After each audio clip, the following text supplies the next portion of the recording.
నరేంద్ర మోదీ జగన్ ప్రభుత్వాన్ని టార్గెట్ చేసి మాట్లాడటంతో వైసీపీ నాయకులు డైలమాలో పడ్డారు. మోదీని ఎదిరించి మాట్లాడితే మా పరిస్థితి ఏంటి అని చాలా మంది వైసీపీ నాయకులు డైలమాలో పడిపోయారని తెలిసిందే. ఇదే అదునుగా జగన్ ప్రభుత్వం మీద ప్రధాని మోదీ తీవ్ర స్థాయిలో విమర్శలు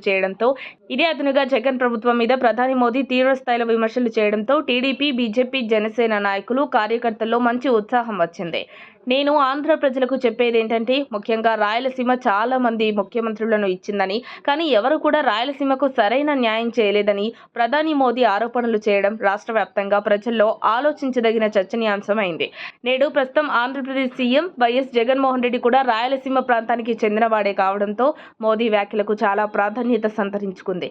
రాయలసీమ ప్రాంతంలోని యువతను వైసీపీ ప్రభుత్వం మోసం చేసిందని మోదీ ఆరోపించారు.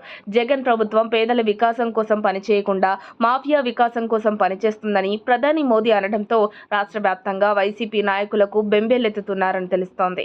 ఆంధ్రప్రదేశ్లో టీడీపీ, జనసేన, బీజేపీ కూటమి అధికారంలోకి రావాలని, కేంద్రంలో ఎన్డీఏ అధికారంలోకి రావాలని, అక్కడ ఇక్కడ డబుల్ ఇంజిన్ సర్కార్ రావాలని ప్రధాని నరేంద్ర మోదీ పదే పదే చెప్పడం వైసీపీ నాయకులకు మింగుడు పడటం లేదనే వార్తలు వినిపిస్తున్నాయి.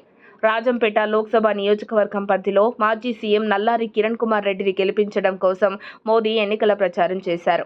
ఈ ప్రచారంలో భాగంగా ప్రధాని మోదీ ఇక్కడ రౌడీ రాజ్యం నడుస్తోందని మంత్రి పెద్దిరెడ్డి రామచంద్రారెడ్డిని టార్గెట్ చేసుకుని వ్యాఖ్యలు చేయడంతో వైసీపీ నాయకులు కంగు తిన్నారని తెలిసిందే. ప్రధాని నరేంద్ర మోదీ ఎన్నికల షెడ్యూల్ విడుదలైన తర్వాత ఫస్ట్ టైం ఏపీలో ఎన్నికల ప్రచారం చేయడానికి వచ్చినప్పుడు మాత్రం ఆ రోజు సీఎం జగన్మోహన్ రెడ్డిని వైసీపీ నాయకులను ఏమాత్రం విమర్శించకుండా వెళ్లిపోయారు.